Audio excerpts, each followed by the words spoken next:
Long ago, deep in the rolling hills of Kenya, two brothers were born, Frank and John, sons of the soil, raised under the same sun, drinking from the same calabash, sleeping by the same hearth.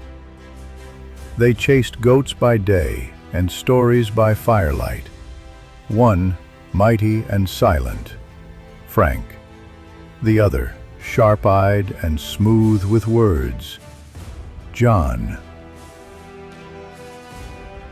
Then the ground trembled. Boots marched where bare feet once danced.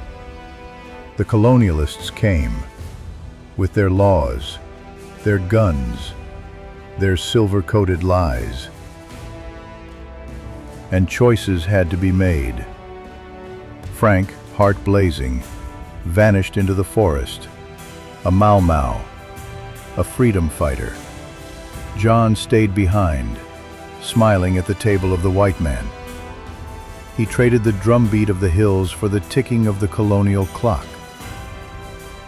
When their parents died, John stood alone, and so did his greed. He took the ancestral land, every tree, every cow, every corner. Frank, when he returned after independence in 1966, came home to nothing, not even a hut to call his own. Tension rises. What followed was war of a different kind. Courtrooms, accusations, brother against brother. In the end, Frank was thrown crumbs, a sliver of land where his father once stood tall. They never spoke again. Silence filled the years until both men were swallowed by the same red soil, side by side, yet worlds apart. But the story did not end there. John's wife, blinded by fear of losing what was taken, turned to the shadows, witchcraft. And the land does not forget, nor do the spirits forgive. Her children bore the weight, confused, cursed, lost. They could not keep the land, nor keep themselves. When she died, the woman who clung to power had no one to bury her. Even her own children could not lift her to the grave. The village watched in silence.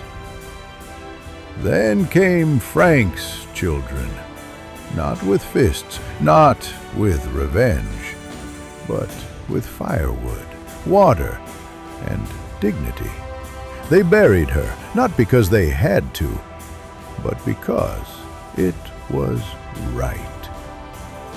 In the dust of old graves, something new grew, healing. The children of enemies became the keepers of peace. And what history broke, grace stitched back together. Two brothers, one land. One chose power, the other purpose. And in the end, it was not land or war that endured, but kindness. This is our story. May we never forget.